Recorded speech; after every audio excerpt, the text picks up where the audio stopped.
it made me fear that finances would hurt Andrew and I. Not in like the value of it, but just in the idea.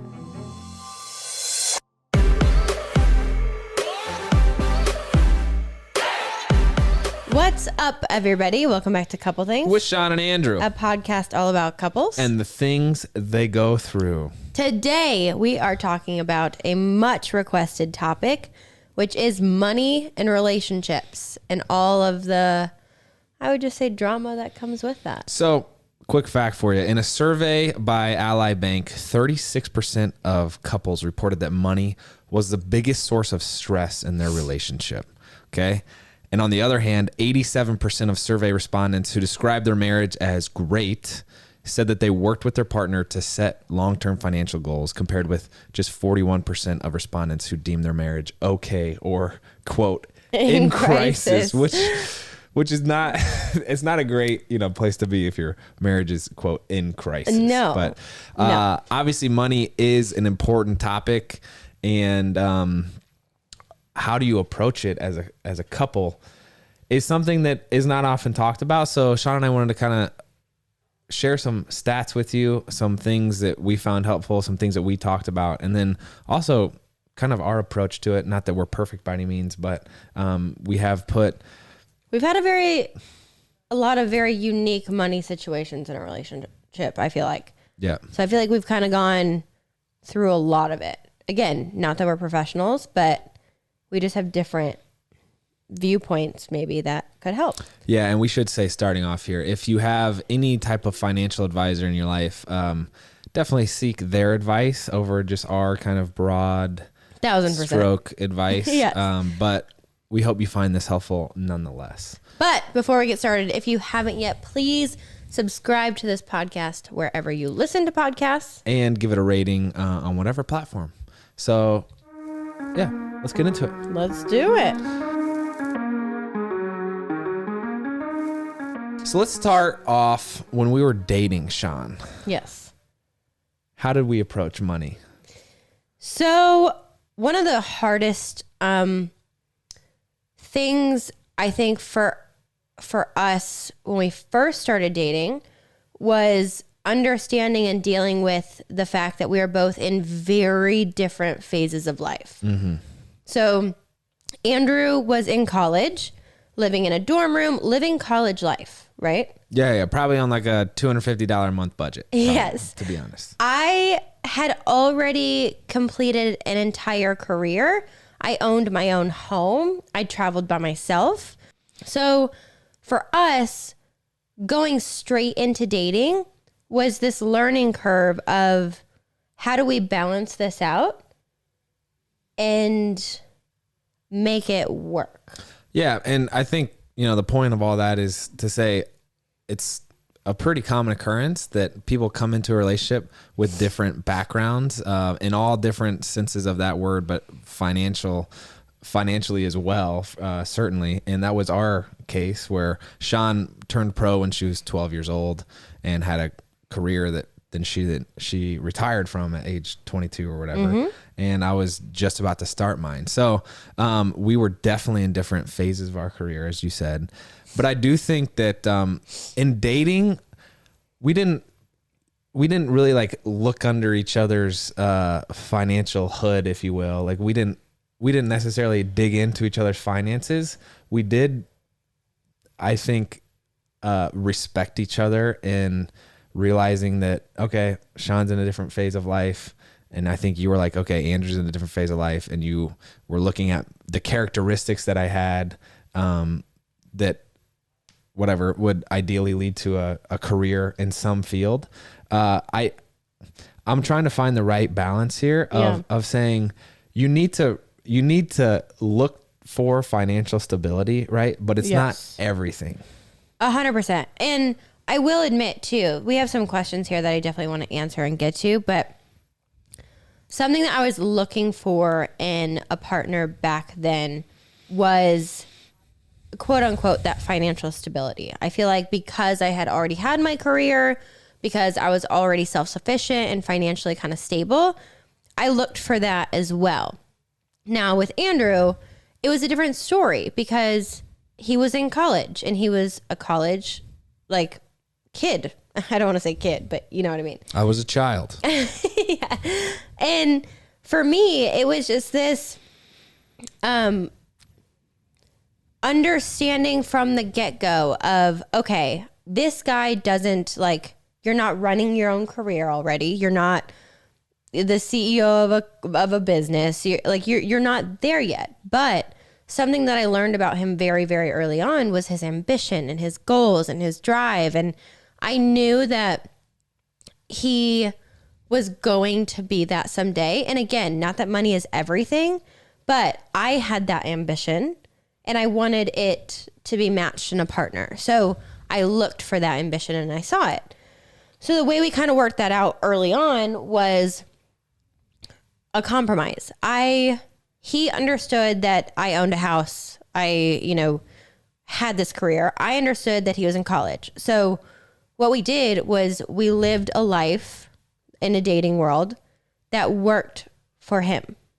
So you're saying you took the backseat to, you fit my lifestyle and didn't expect me to fit your lifestyle. Yes, right? but I think that was really important for our relationship because if someone isn't financially there, you can't just like expect them to be like, oh, I still need you to take me to a Michelin star restaurant tonight. That's not how it would work. Right. And to me, putting money aside, I saw that who you were as a person was someone that I loved and I wanted to spend time with.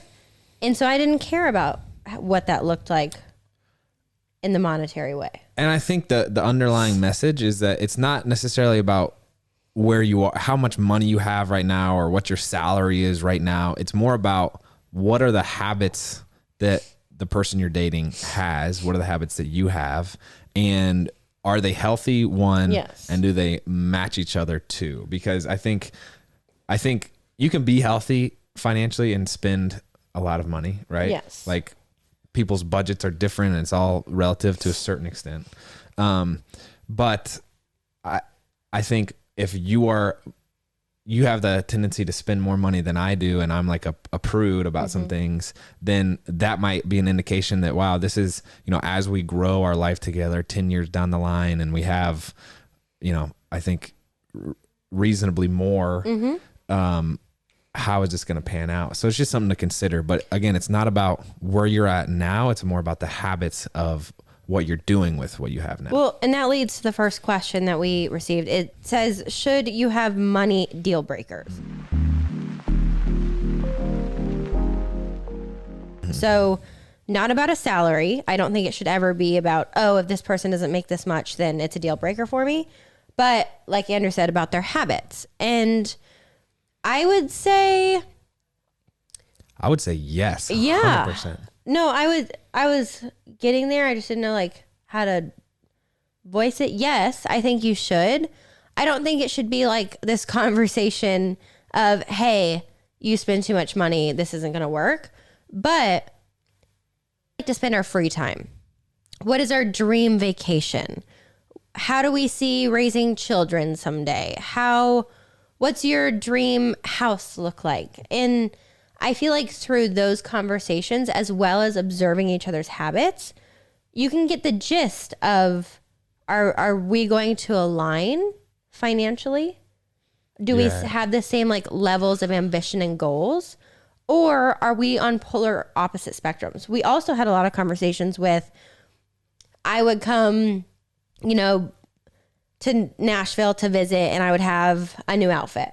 And he would joke and be like, you didn't have to get a new outfit just for me. Like, whatever. And you'd be wearing the same outfit. And I'd be like, you could get a new shirt. Like, I don't know. Between us, Shawn is definitely more of the spender. I'm more of the saver. But I think looking at a couple deal breakers that I can think of is, one, if someone values money too much. Yes. Whether they have a lot or a little, like that kind of approach of desperation where it's like, oh my gosh, I need money and that's the one thing that'll make me happy. Could just, everybody has different values, but if you fast forward that to when you're married and have kids, then probably that approach and that sense of value that they put in money might not change, right? Like, so consider that and how that would affect how you envision raising your kids. And then I think also if they're just reckless or careless, they don't put any thought into what they're spending, or there's no logic or intention behind it.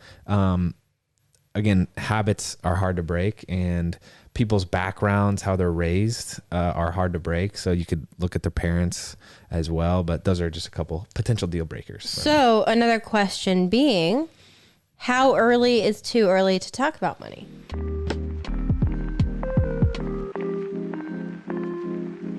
Well, people move at different speeds, right? So we've had friends that met and got married within 6 months. I think there's a certain level of trust that you build, no matter what your timeline is.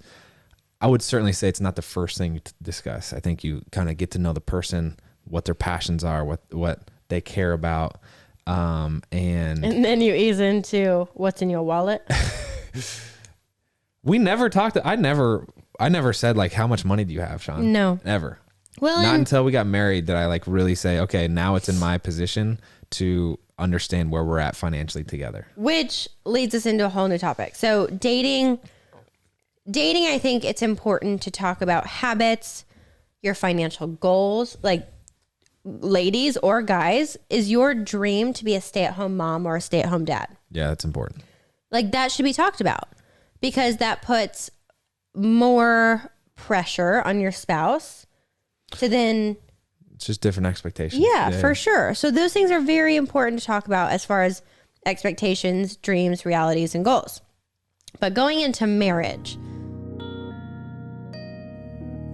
A couple things is brought to you by June Shine. Babe, remember a couple years ago when you first introduced me to kombucha? Yes, and you haven't stopped talking about it since.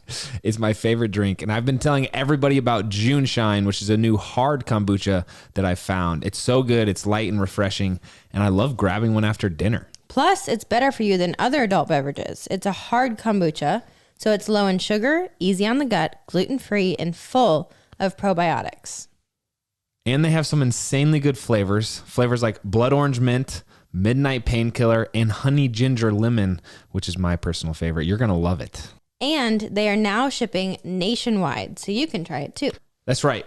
And the best news is we've worked out an exclusive deal for Couple Things podcast listeners. You can receive 20% off plus free shipping on their best-selling variety pack. This is a great way to try all of their delicious flavors. You can go to juneshine.com/EastFam or use code EastFam at checkout to claim this deal. Keep in mind, this discount is only valid for their variety pack, but don't worry, you're going to love all these flavors. That's Juneshine, JUNESHINE.com/EastFam. Check it out. Okay, it's winter, it's cold, and gray here in Nashville, and I can tell my body is aching for some serious vitamin D, which is why I'm so excited about this new product. I'm so pumped that Amp Human just released their latest innovation, the D Plus lotion. It's a first of its kind gel-based lotion that delivers vitamin D directly through the skin. It's so cool. It only takes 2 pumps a day of this lotion on your forearms, and you will triple your vitamin D levels within 3 to 4 months. That is so wild and so needed during the winter months. Not only will it boost your immune system, it will improve your sleep quality and support brain function. I know, and I could really use some of that. I'm sure you could too. So we're so thankful that Amp Human is sponsoring today's podcast and is offering something special for you, our listener. Simply visit amphuman.com/EastFam and use code EastFam15 to get 15% off their D Plus lotion. That's amphuman.com/EastFam and use code EastFam15 to get 15% off their D Plus lotion today. That's amphuman.com. We're also going to link both of those things down below. Let's get back to it. Now, for us, I think money was kind of a big slap in the face when we got engaged and we got close to being married. Because it was the first time for us, I don't know if you remember this, but it was the first time we talked about money as money. Not as a dream, not as a goal, not as where do we see ourselves, but what is mine? What is yours? What is ours? Mm-hmm. What do we have? and how are we going to combine that? Did we wait too long to have that conversation? I would argue that we did. Yeah. I think if you are engaged, it should be talked about, if not before. Yep. Because it's awkward. It can be uncomfortable, and it's a very vulnerable thing to talk about. But I think it's very important. It's good to know if you have debt. It's good to know what you are taking on as a couple. Yeah. And for us, when we finally sat down and walked through all of that, we had some differing opinions. We didn't know how to combine things. We didn't know if we should keep separate credit cards. We weren't sure if we should have merged, savings accounts. And there was a lot to talk through that was very sticky. Here's the thing. I think as far as timing of it, it is one of those topics that is not romantic at all. And and for you, when the word finances or money is on the table, you have this visceral negative reaction where it's whatever, you just have a negative connotation to it. Mm-hmm. So I think probably if you're talking about marriage, it would be helpful to sit down with a third party, yes, whether it's a parent or a mentor or a counselor, and sit down and just kind of put it on the table, say, here, yes, this is where we're at. I think you and I are both an advocate of people making the best decision for them. And so we have on here to talk about prenups, and it's it could be, depending on the situation, okay, Shawn is coming to the table with this whole past career, and maybe it does make sense for us to get a prenup. Mm-hmm. We did not do that. Mm-hmm. But that was just based off the information that we both had. And I think we were very candid with each other, granted, probably too late since we had it after marriage. But I do think I think during engagement or right before, as you're discussing marriage. Yes. I think if you are talking, like Andrew said, if you're talking about forever with someone, if you're talking about marriage, then you should be talking about finances. And I also want to put in a little asterisk here. We're going to probably start talking about our decisions more as we move forward in this podcast. I want you guys to know that whatever you choose within finances with your spouse, there's no right or wrong. Yeah. So if you guys keep everything separate and that works for you, great. If you do a prenup, great. When we start talking about what we chose and why, that's how it worked for our relationship. I think the big takeaway from this conversation is you need to have the conversation so that you can help support each other better and have a better understanding as a couple of where your goals are taking you. Mm-hmm. And if you're going in the right direction. So when you do have the conversation about money, yes, let's talk about some of the things that might be helpful to discuss. Yes. I think one major thing you should discuss is debt. What debt do you have? What student loans do you have? What do you need paid off and how much of it? And why is it there? I think that's a great place to start. That is a deep dive straight into the financial conversation. But I've had friends before who had no idea they had debt and taxes until they were 4 years into marriage and the wife had just found out. And so that's an issue. You have to work through that. And I think if you can be upfront with mistakes mistakes you've made financially or not, it helps each other be better. Yeah. Yeah. The discussion of what's yours, mine, and ours, how are you going to arrange bank accounts and credit cards, as you said, the way Shawn and I have approached it is we each had individual bank accounts, mm-hmm, going into it.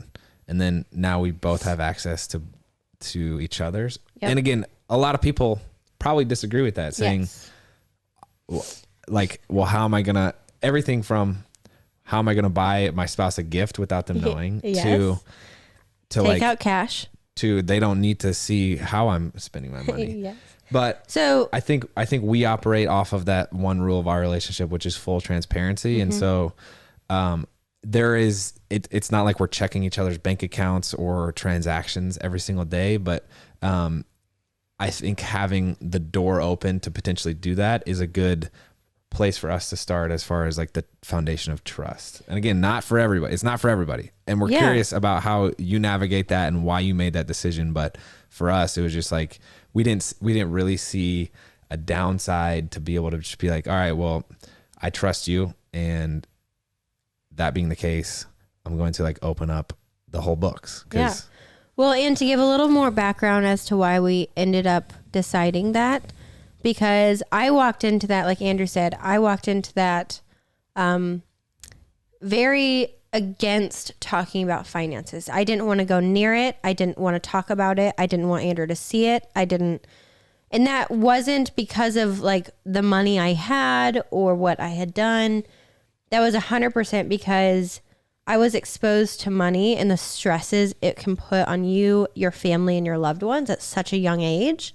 It made me fear that finances would hurt Andrew and I. Not in like the value of it, but just in the idea. And because we had so, I don't know if you remember this, we had so many conversations that just ended in me bawling because I was so scared of, one, giving up control, that it was like the one thing I felt like I had control over in my life. And two, I didn't want it to hurt us. Yeah. Well, there's been plenty of arguments about credit cards, and I'm less of the belief that we should have lots of credit cards, spending habits. I'm definitely like on a tighter budget than you, but I think that's where Shawn and I, now it took a lot of arguments, but we have made it to a point where it's like, oh, actually, you know, even though I live still on, my preference is to live on a very small budget. I see the appreciation of being able to like spend money on things that you actually do value and appreciate. Right. And you, I think because we've had these conversations that started as arguments, but now they're conversations, you see the value of whatever, like self-denial and not getting everything that you need. Well, and I will say too, early on when I was so emotional about finances and I was so scared by them and intimidated by them, and I started opening up to Andrew when we were engaged about my fear that finances would bring to our relationship and just everything, the history of what I kind of went through with finances. One of the main decisions, or one of the main reasons we decided to just blend everything. I was against a prenup because I wanted Andrew, in my position, I wanted Andrew to feel as though I had nothing to keep from him or to hide from him. And that was, I left that to be your decision. 100%. And you had no pressure on me to do that. You had no pressure on me either way. It was out of 100% respect. But again, I think I probably need some sort of therapy from finances as a child. I think one of those was I had felt like finances controlled respect and love within a family.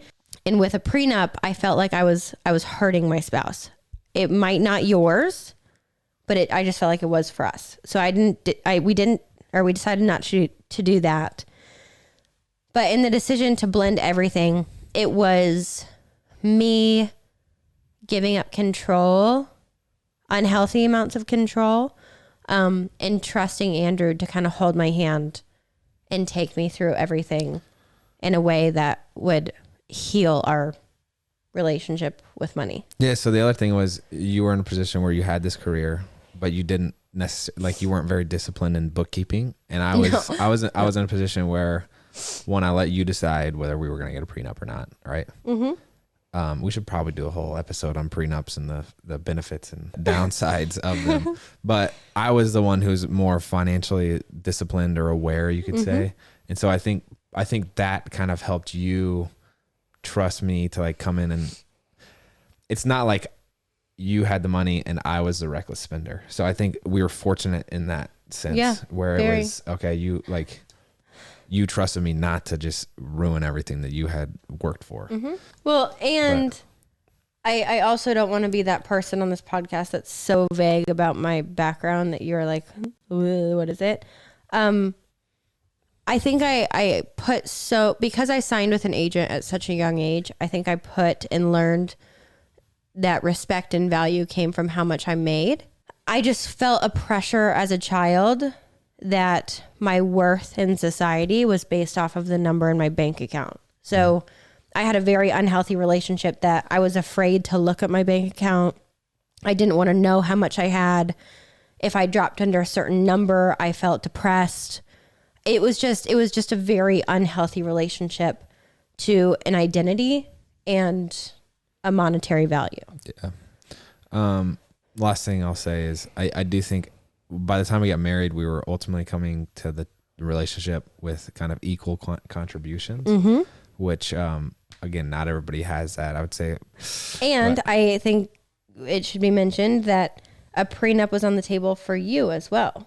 Before marriage, thing to discuss would be how much does, like, are you going to be able to pay for a kid? Like, if that's on the table and if you don't have any money, the average cost of a child these days is $233,610 to raise a child to age 18. That's according to the U.S. Department of Agriculture, which is wild to think It is about, wild, right? And so if you want to have 80 kids, that's granted, not every child is going to cost that much, but that is the average. So it's a number to consider. Yeah. And think about, okay, if there are not a lot of career ambitions, or if the value of money isn't there, how is that going to affect your family planning? So takeaways from what we have learned is it can be stressful to talk about money when you're buying a house, when you're moving into an apartment, when you're talking about rent, or a budget for groceries each week, or gas, or how much you pay for a manicure or a pedicure, or for a membership to a gym, all of it. But I think the healthiest way to go about it within your relationship is to talk about it. Don't hide it. Don't try to sneak around it. Don't try to just say, oh, it's fine. He won't see it or she won't see it. Yeah. It just doesn't lead down a path that you want. So the more open you can be, even in talking about splurging and being like, I know this is excessive and I know this is unnecessary, but I would really love to buy this shirt or go on this vacation. Have those conversations. The more you can talk about it, the more not taboo it becomes and easier it becomes to talk about. Yeah. So I would say a general rule of thumb is problems get worse with time as if they're not discussed. Yeah. Right. So I think just admitting to any mistakes that you've made in the past or that you're currently making, and being on, that is the purpose of a marriage, is to acknowledge people have bad habits, people make mistakes, and they will continue to make mistakes, but how can we continue to support each other and ultimately correct some of those mistakes in the future? Some of the habits that Shawn and I have grown to adopt are, we have a big kind of financial goal setting every year, which we did a whole podcast on our goal setting, and we mentioned finances in that.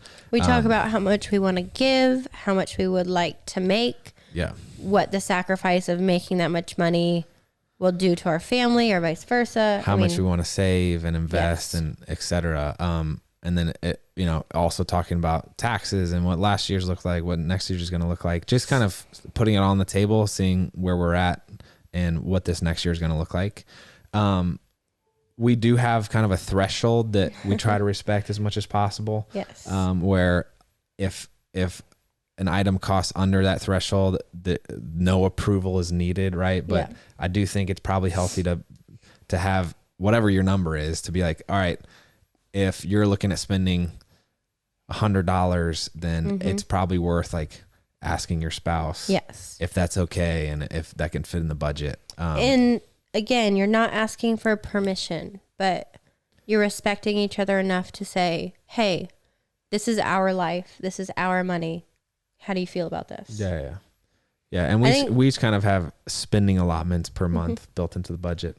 I also think too, something with that kind of asking and talking about it is it tends to make you realize that you either really want something or you really don't, which has been really good. Yeah. And then we mentioned that we also have separate accounts so that we can each kind of feel as much as we want, independent in that sense. But we do have access to each other's that it's rarely checked by the other person, right? Yeah. Like probably never, but the fact that I know that you can log into my bank account, like holds me accountable to a certain extent. So, yeah, those are some of our habits. We would love to hear any other habits that you guys find helpful.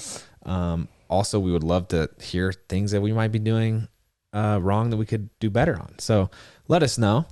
And we are here to just share how we do things in hopes that we could start a conversation and really help couples and families connect on a deeper level. And so finances is definitely an important topic when it comes to that. But do you have anything else to add, babe? I would just say don't be intimidated by it. It's in the grand scheme of things, it's like your finances isn't going to shadow your love for each other. So just be open and work. I'll say this. You shouldn't let it shadow your love for each other. If you approach it correctly and you understand that money is not the end all be all of life, which is how we approach it. But it is important to obviously be disciplined with it and consider the decisions you're making. It won't overshadow your love. So the idea is to not let it. Yes. So talk about it more. Feel a freedom with talking about it more, because I feel like with us, the more we talked, the more liberated I feel or I felt in being able to just live life and not be controlled by it. Yeah. So yeah. And if you don't feel like you can talk about this with your partner, like it's probably worth, and you want to, it's probably worth seeking professional help in the form of a counselor. But, there's little things that can go a long way too. Is, I think Shawn felt nervous about money because she didn't necessarily understand how really it works. No offense, but I've tried to do my best to like teach you and coach you and like go through this together. Any meetings that we have, like you're included in them. And I think that's made you feel more confident and comfortable talking about it. So, that's all we have. Hope you enjoyed this episode. Again, if you made it this far, then, we'd appreciate if you subscribed, and we'll see you next week. This is one of Shawn and I's solo episodes. We do interviews. We do these sit downs with just Shawn and I, and then we also do live streams. So, all things you can look forward to. Give the show a rating if you enjoyed it, and we'll see you next week. That's all we got. This is the East Fam.